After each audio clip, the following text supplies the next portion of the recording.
informativo.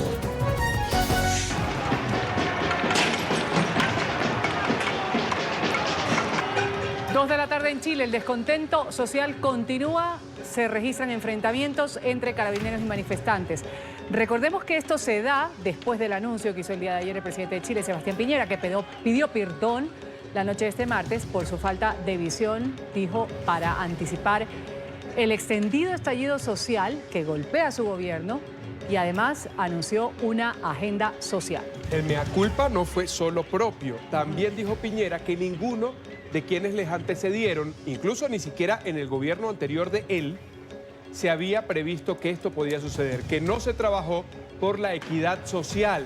Por eso dice, ahora hay una oportunidad para hacerlo con el consenso político. Ha anunciado la creación de un ingreso mínimo garantizado en el que el Estado complementará un 15% los salarios más bajos para así elevarlos hasta 350.000 pesos. Esto es alrededor de $480 para todos los trabajadores con jornada completa. Cuando el sueldo sea menor a ese monto, va a aplicarse esta medida. También ha propuesto la creación de un mecanismo de estabilización de las tarifas eléctricas que anulará la reciente alza del 9,2% en la electricidad.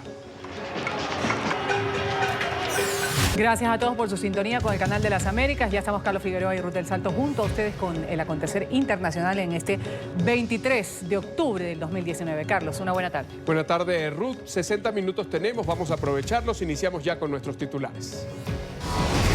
Comienza el informativo con Carlos Figueroa y Ruth del Salto.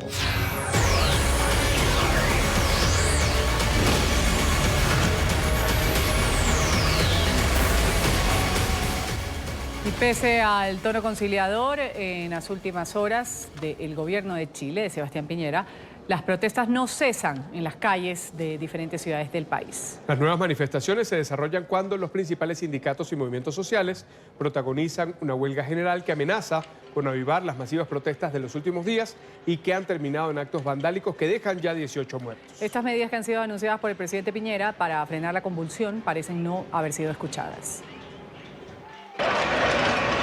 Así lucen las calles de la capital chilena hoy.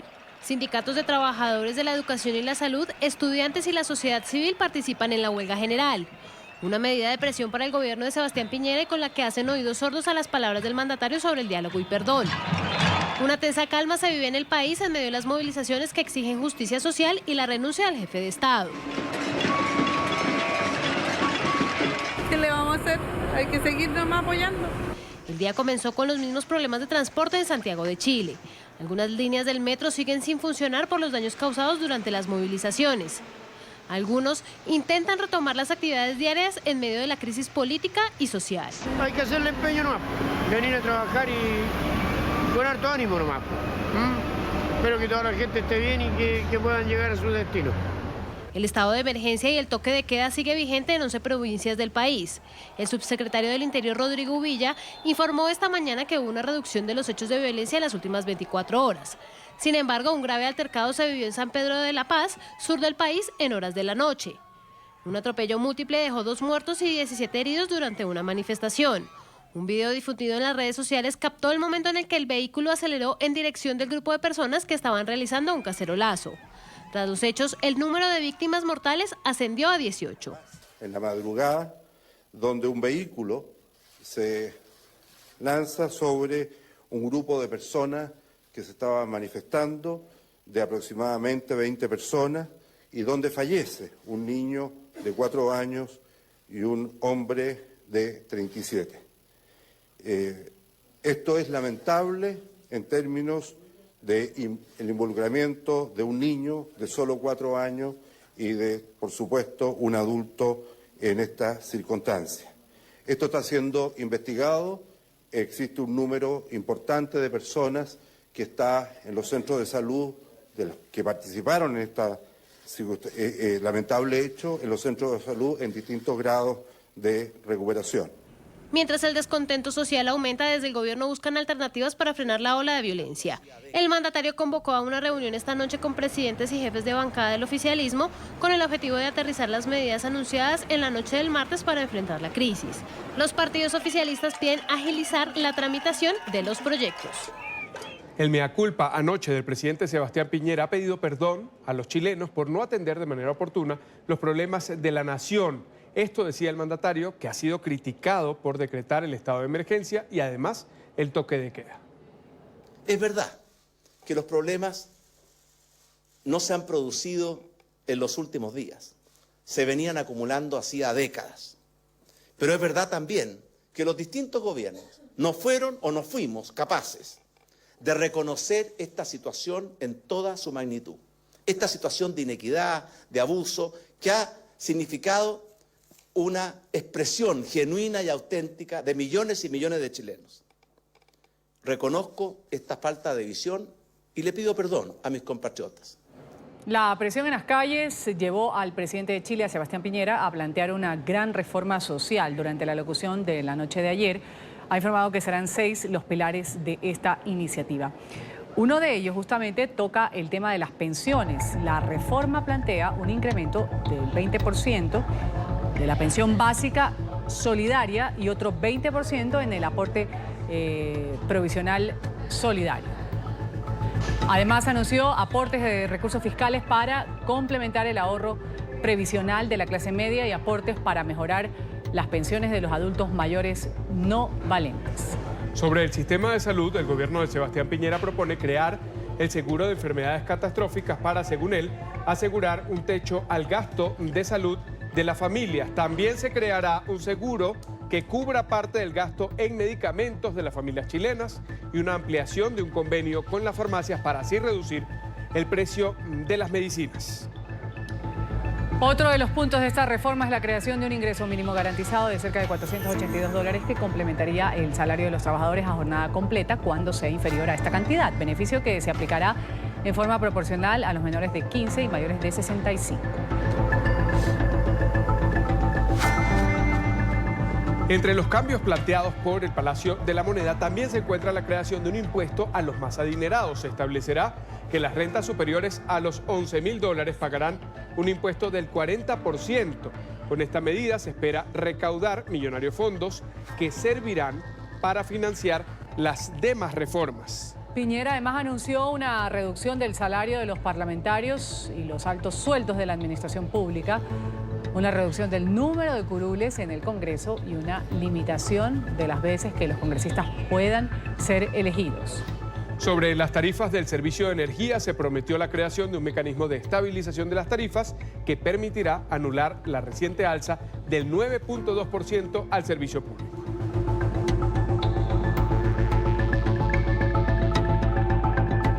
Y hace minutos, Nicolás Maduro, desde Caracas, se refirió a la crisis en Chile.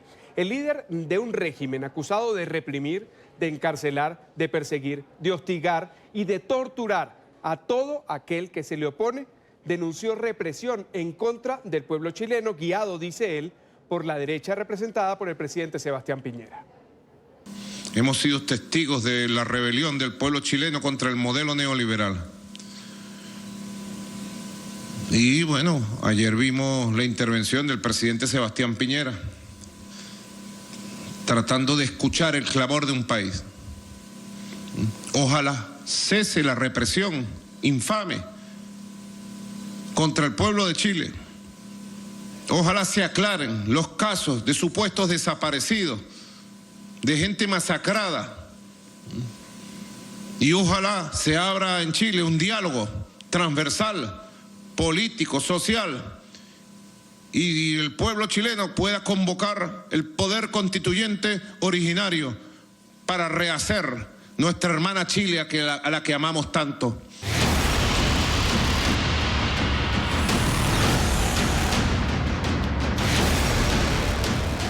Sin resultados definitivos de las elecciones presidenciales del domingo en Bolivia, Evo Morales ha dicho hoy estar seguro de ganar en la primera vuelta y ha denunciado lo que denominó un golpe de Estado.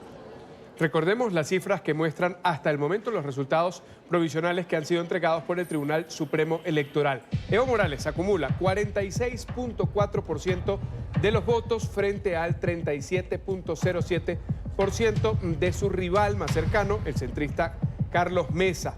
Faltan por escrutarse en este momento alrededor de un 4% de los sufragios. Esto según la cifra oficial. para evitar el balotaje, Morales necesita más del 40% de los votos, ya lo tiene, pero además, algo que con lo que no cuenta hasta ahora, una ventaja de 10 puntos respecto al segundo candidato, en este caso Carlos Mesa. Entre destrozos amaneció el Tribunal Electoral Departamental de Santa Cruz, bastión de la oposición. Sus oficinas, como ha ocurrido en otras regiones, fueron incendiadas en la madrugada durante las protestas contra los resultados electorales en Bolivia. Hoy continúan en las calles, en el primer día de un paro nacional indefinido contra el presidente Evo Morales, quien se encuentra al filo de un cuarto periodo presidencial. Los manifestantes denuncian fraude después de un drástico cambio entre dos boletines que tuvieron 24 horas de diferencia en su divulgación. Pero el aspirante a la reelección asegura que se trata de un golpe de Estado en marcha. Aunque quiero decirle, ya sabía anticipadamente, se prepararon la derecha con apoyo internacional para un golpe de Estado. ¿Y cómo se expresa el golpe de Estado? No dejan el conteo de las elecciones, queman instituciones del Estado como las infraestructuras del Tribunal Supremo Electorales Departamentales. En sus primeras declaraciones desde que estallaron las protestas hace 2 días, Morales decretó el estado de emergencia y a falta de resultados electorales definitivos, dijo estar seguro de que ganará en primera vuelta. Solo estamos esperando que el Tribunal Supremo Electoral informe. Yo estoy casi segurísimo que con los votos de las áreas rurales vamos a ganar en la primera vuelta. Sin embargo, los ajustados resultados aún plantean una segunda vuelta cuando aún falta el conteo del 4% de los votos. Evo tiene una ventaja del 9,33%, pero necesita que sea de 10 puntos para evitar el balotaje en diciembre. El mandatario llamó a sus seguidores a movilizarse. Decir a mis compañeros, al pueblo boliviano, a las hermanas y hermanos, a organizarse, prepararse y vamos a defender la democracia. Y aunque Morales llamó a la oposición y a la comunidad internacional a no promover el odio, su llamado parece haber aumentado la polarización. Este hombre, crítico del gobierno, fue herido en la cabeza por partidarios del presidente que lo atacaron durante las manifestaciones en Santa Cruz. La Organización de Estados Americanos adelanta hasta ahora una sesión extraordinaria que ha sido convocada para debatir la crisis que se vive en Bolivia. El encuentro se desarrolla un día después de que la misión de observación electoral de la OEA aceptara realizar una auditoría del conteo de votos, algo que sugirió el mismo Morales en una reunión con representantes de organismos internacionales. Vamos a ir a la capital de los Estados Unidos con Yasmín López, periodista de nuestra cadena aliada La Voz de América. Así es, pues justamente debido a las violentas manifestaciones y también a los cuestionamientos en torno a la validez de estas elecciones del 20 de octubre en Bolivia, se realizó esta sesión extraordinaria del Consejo Permanente de la OEA. 2 asuntos o puntos importantes durante esta reunión. Uno, la postura de la embajadora de México, quien criticó el papel, o más bien la postura que según ella ha asumido la MOE. Ella dice que la MOE tiene un carácter técnico y no debería ser vinculante de ninguna manera. En contraste, el embajador de Colombia, Alejandro Ordóñez, respaldó el papel de la MOE, pero también expresó lo que él manifiesta son las preguntas o la fuerza legal que tendría esta auditoría que haría la OEA a este proceso electoral. Escuchemos lo que dijeron los embajadores. Estados Unidos rechaza claramente este intento del tribunal por menoscabar la democracia en Bolivia, con lo cual, una vez más, llamamos al TSE para que actúe para restablecer la credibilidad. El gobierno no puede tener en este momento un recuento completo. La única vía razonable es seguir la voluntad del pueblo boliviano, como ha sido expresada con un recuento totalmente legítimo y una segunda vuelta. Lo mencionado en el informe preliminar de la misión de observación electoral nos debe llenar de preocupación por la falta de garantías y la notoria pérdida de confianza en ese proceso electoral. Sin duda no es la forma de responderle a los ciudadanos. A México le preocupa que el caso de las actuales elecciones bolivianas pareciera que la MOE se ha manejado al margen de los principios fundamentales de su actuación contenidos en diversos instrumentos, sobre todo en el Manual para las Misiones de Observación Electoral de la OEA. en particular al principio de objetividad y neutralidad, ya que considera que la publicación del comunicado de prensa de la MOE sobre Bolivia la noche del 21 de octubre, donde se calificó de manera apresurada la elección sin proporcionar los fundamentos factuales y objetivos para tales aseveraciones, trastocó la imparcialidad y neutralidad de dicha misión e interfirió en un proceso electoral que, repito, no ha concluido. Bueno, pues se espera que al final del día se conozcan los resultados finales del conteo de votos de estas elecciones en Bolivia. Vamos a agradecer este reporte de Yasmín, nuestra periodista de nuestra cadena aliada La Voz de América desde Washington. Hablamos de Nicolás Maduro, también se ha referido a la situación en Bolivia, ha respaldado a su aliado Evo Morales y ha hablado de una presunta conspiración contra el mandatario indígena. A todos los movimientos sociales y movimientos políticos a acompañar en este momento difícil al presidente reelecto Evo Morales Aymá. Alzar la voz del mundo contra el golpe de Estado, contra la violencia de la derecha y por el respeto a la victoria legítima del presidente Evo Morales Aymá. Hago un llamado al mundo entero que reaccionen las voces de líderes, lideresas, presidentes, presidentas, primeros ministros, movimientos de países, movimientos sociales, movimientos políticos. Evo es un hombre de gran prestigio en el mundo. Evo es un pacifista. Evo está a nivel de un Mahatma Gandhi, de un Nelson Mandela. Es uno de los grandes líderes morales y éticos de toda América. El primer presidente indio de la historia de 500 años de nuestra América. Hoy en la audiencia general celebrada como cada miércoles en la Plaza de San Pedro en el Vaticano, el Papa Francisco ha expresado su preocupación por la situación en Chile. El jerarca de la Iglesia Católica pidió el fin de las manifestaciones que han terminado en actos vandálicos y episodios de violencia. Está cayendo en Chile. Sigo con preocupación lo que está sucediendo en Chile.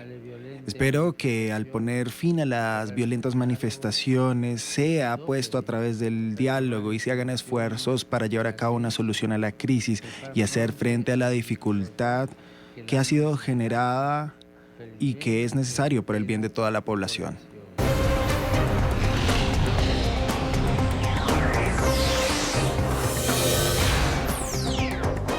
El presidente de Estados Unidos, Donald Trump, ha anunciado un alto al fuego permanente ya en la frontera entre Siria y Turquía. En una locución desde la Casa Blanca, el mandatario ha asegurado que las fuerzas de seguridad turcas han detenido ya la ofensiva llevada a cabo en el noreste de Siria durante las últimas semanas. Asimismo, ha dicho que se creó una zona de seguridad para evitar las confrontaciones. Esta noticia se conoce luego de que el gobierno de la Unión Americana anunciara el retiro de sus tropas de esta zona. El presidente estadounidense ha dicho que el resultado de las negociaciones corresponde al cambio de rumbo en las relaciones de Estados Unidos con Oriente Medio. A tempranas horas del día, el gobierno de Turquía me informó de que van a detener el combate y su ofensiva en Siria. Y asimismo van a realizar un cese al fuego permanente. Así es como lo han dicho, pero ustedes y yo sabemos qué significa permanente en esa parte del mundo. Es algo que quizás puede ser cuestionable, pero yo personalmente creo que va a ser permanente. Un pequeño grupo de nuestras tropas van a permanecer en el área en donde nosotros tenemos algunas áreas de petróleo y vamos a estar protegiéndolas y vamos a estar decidiendo qué va a pasar con ellas en el futuro. En esta intervención, Trump también informó que ordenó al secretario del Tesoro que levante las sanciones que fueron impuestas a Turquía en respuesta a sus acciones contra los kurdos en el noreste de Siria. Así que las sanciones van a ser levantadas, a menos de que algo suceda con lo que nosotros no estemos felices. Esto ha sido creado por nosotros, por los Estados Unidos y nadie más, ninguna otra nación. Así de simple. Los kurdos están a salvo y incontable el número de vidas también está siendo puesto a salvo y ningún soldado estadounidense está en riesgo. Otro migrante centroamericano ha muerto bajo la custodia de la Agencia de Aduanas y Protección Fronteriza de Estados Unidos. Se trata de un mexicano, 49 años de edad, que ha muerto en un hospital de Arizona a causa de una afección en su corazón. Este hombre, del que todavía no se conoce su identidad, fue detenido por agentes de la patrulla fronteriza del sector de Tucson el pasado domingo. El fallecimiento ha sido confirmado en un comunicado en el que las autoridades afirman que se percataron que el sujeto no se encontraba bien de salud al momento de su detención. Y una encuesta publicada por el Instituto de Investigación Pública sobre Religión reveló que la mayoría de los votantes republicanos considera que los migrantes están invadiendo y además cambiando la cultura en los Estados Unidos. Este sondeo también arrojó datos sobre la popularidad del presidente Donald Trump. En Miami, Paola Serna tiene el reporte hasta ahora. Paola. Hola, ¿qué tal? Buenas tardes. De acuerdo a los resultados de esta encuesta realizada por el Instituto de Investigación Pública sobre Religión, la popularidad del presidente Donald Trump se encuentra en el punto más bajo desde que fue electo presidente en el año 2017. De acuerdo con la encuesta, 6 de cada 10 estadounidenses rechazan la forma como el mandatario ha llevado el rumbo del país. Sin embargo, su base republicana, su base votante se mantiene fiel con el presidente Donald Trump. Esta encuesta también reveló que para la mayoría de los republicanos, es decir, un 63%, los migrantes están invadiendo Estados Unidos y cambiando la cultura del país. Hablamos con Ernesto Ackerman, él es miembro del Partido Republicano y esta fue su opinión. Yo lo que creo es que están malinterpretando y ese es el hecho de nosotros que vivimos en un ambiente latino para tratar de lograr votos, número uno. Y número dos, yo creo que lo que se está entendiendo mal es que el presidente Trump lo que quiere es una inmigración legal y no una inmigración ilegal, que son dos cosas, dos términos totalmente distintos. Yo creo que a esta altura ya está demostrado que lo que en realidad a nosotros nos interesa es que no hay desempleo, que la economía de este país está subiendo, que el país está en muy buenas condiciones, que la seguridad de este país está mejorando. Entonces, en realidad, esas son las cosas que los que vivimos aquí nos interesan. Puede ser que yo no estoy de acuerdo 100% con todo lo que hace el presidente Trump, no estoy de acuerdo con 100% que hace nadie, pues todos somos personas, todos tenemos nuestra manera de ver las cosas y de pensar las cosas. El presidente Trump, al igual que cualquier ser humano, tiene sus defectos y hay que reconocerlos, él tiene sus defectos, pero en general volvemos a lo mismo. Mientras a mí la economía me está mejorando, mientras la seguridad del país esté bien, mientras yo tenga un sistema de salud, mientras mis hijos y mis nietos puedan ir a buenas escuelas y buenas universidades, yo estoy contento. Los resultados de esta encuesta dejan ver una fractura total, no solo entre los partidos políticos o aquellas personas que se encuentran inscritas para votar, registradas como republicanas o como demócratas, sino también una total división en etnias y razas en Estados Unidos. Desde Miami informó Paola Serna para NTN 24.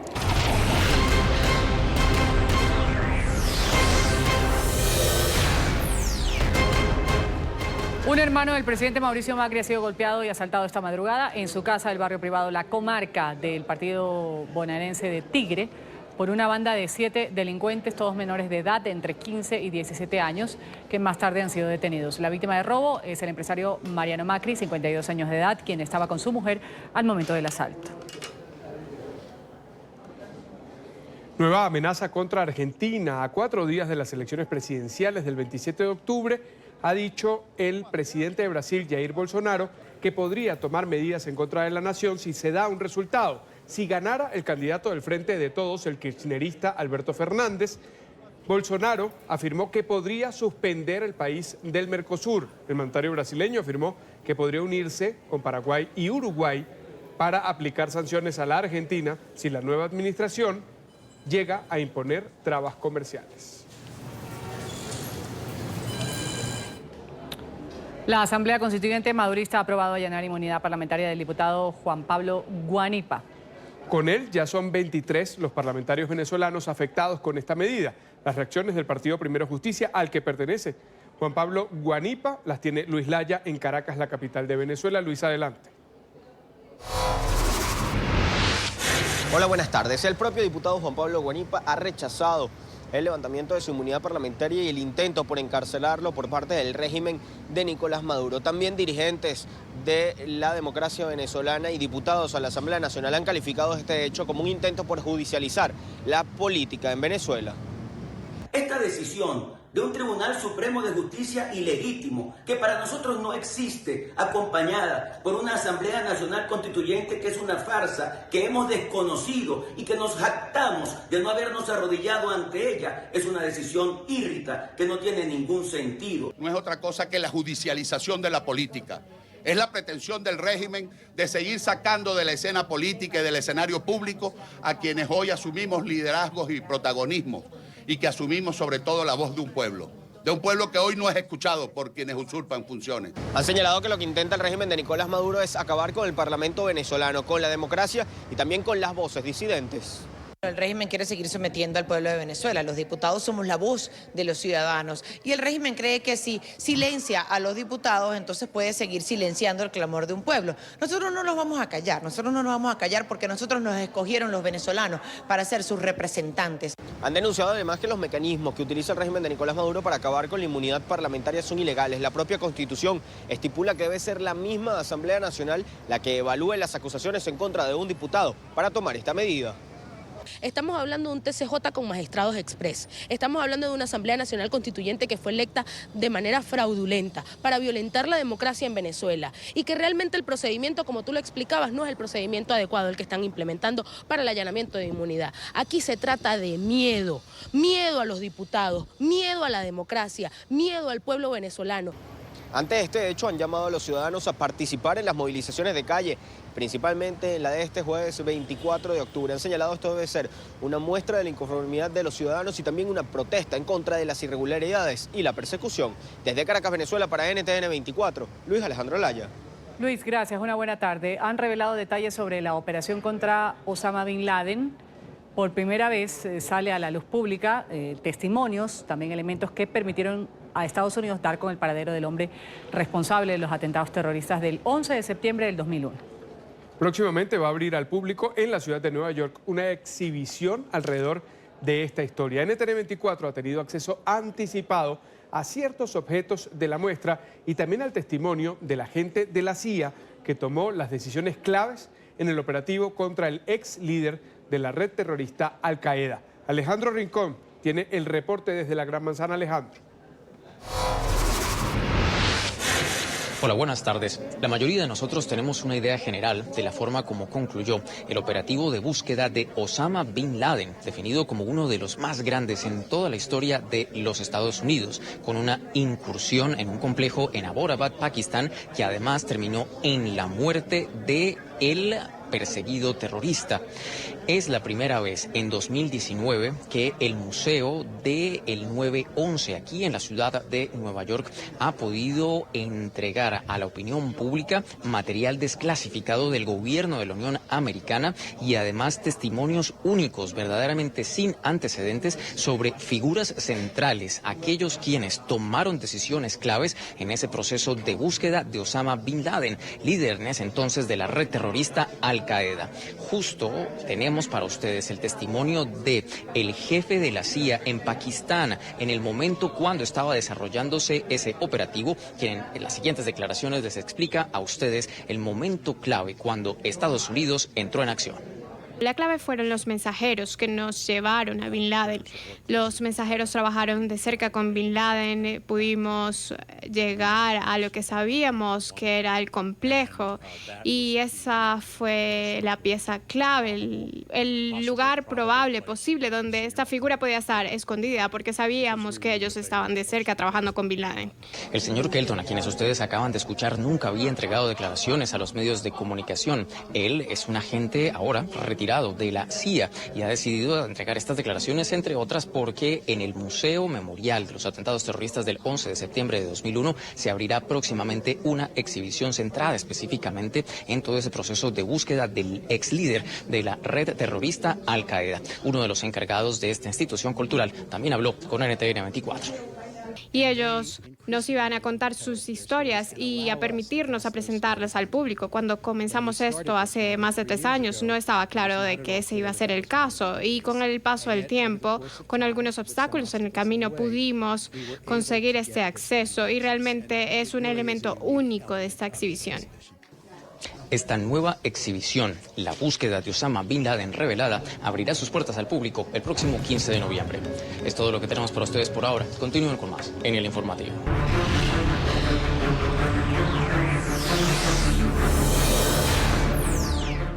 ...39 cuerpos fueron hallados por la policía en un camión frigorífico en el sureste de Inglaterra. Las primeras investigaciones revelan que este vehículo procedía de Bulgaria.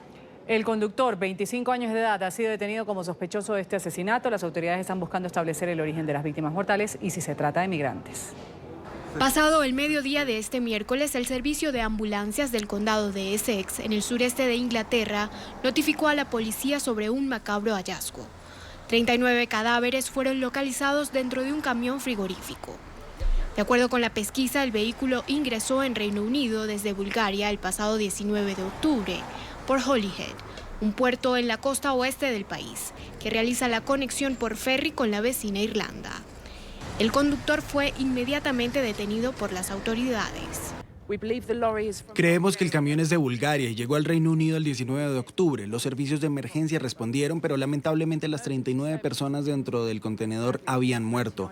Los primeros indicios sugieren que una de estas personas era un adolescente. El resto se cree que son adultos. Se inició una investigación por asesinato y el conductor del camión, un hombre de 25 años de Irlanda del Norte, fue arrestado bajo sospecha de asesinato y permanece bajo custodia policial. Hasta el momento se desconoce la nacionalidad de las víctimas o si podrían tratarse de migrantes.